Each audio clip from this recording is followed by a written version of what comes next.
Friends, இன்றைக்கி நம்ம சேனலில் என்ன பார்க்க போகிறோன்னா பெப்பர் சிக்கன் கிரேவி தாங்க பார்க்க போகிறோம்.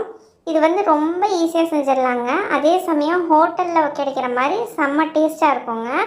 இது வந்து சாம்பார் சாதம், ரச சாதம், தயிர் சாதம் எல்லாத்துக்குமே ரொம்ப சூப்பராக இருக்கும். அப்படி எதுவுமே வேணான்னா இந்த கிரேவியவே அப்படியே சாதத்தில் நெய் போட்டு பிசைஞ்சு சாப்பிட்டோன்னா ரொம்ப அட்டகாசமாக இருக்கும். வாங்க எப்படி செய்கிறதுன்னு பார்க்கலாம். அதுக்கு வந்துட்டு சிக்கன் 1/2 கிலோ அளவுக்கு எடுத்துருக்கேங்க. அதில் தேவையான அளவுக்கு உப்பு, 1/4 டீஸ்பூன் அளவுக்கு மஞ்சள் தூள், 1/2 டீஸ்பூன் அளவுக்கு இஞ்சி பூண்டு பேஸ்ட்டு சேர்த்துக்கலாங்க.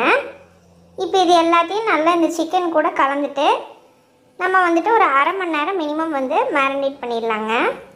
இப்போ இதிலே வந்துட்டு உப்பு, இஞ்சி பூண்டு பேஸ்ட்டு எல்லாம் சேர்த்துட்டோம். இனி நம்ம கிரேவி ப்ரிப்பேர் பண்ணும்போது இஞ்சி பூண்டு பேஸ்ட்டு உப்பெல்லாம் தேவைப்படாதுங்க.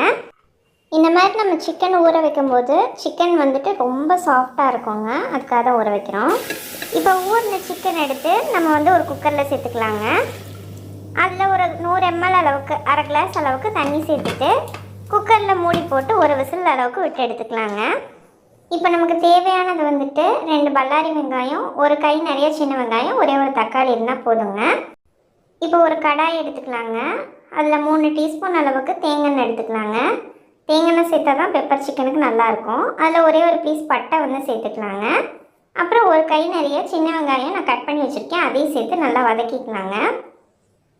அது கூட 2 பல்லாரி வெங்காயம் சேர்த்துட்டு அதையும் நல்லா வதக்கிக்கலாங்க. சின்ன வெங்காயம் சேர்க்குறக்கு உங்களுக்கு இஷ்டம் இல்லை அப்படின்னு சொன்னால் பெரிய வெங்காயமாக 3 வெங்காயம் சேர்த்துக்கிட்டிங்கன்னா சரியாக இருக்குங்க.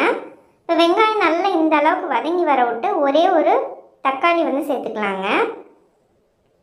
இப்போ இந்த வெங்காயம், தக்காளி எல்லாம் நல்லா வதங்கி வரணுங்க. அதுக்காக நான் கொஞ்சமாக உப்பு சேர்த்துருக்கேங்க. ஏற்கனவே சிக்கன்லேயே உப்பு சேர்த்துருக்கோம். ஸோ பார்த்துட்டு அளவாக சேர்த்துக்கலாங்க. இப்போ பாருங்கள், வெங்காயம், தக்காளி ரெண்டும் நல்லா வதங்கி வந்துருச்சு.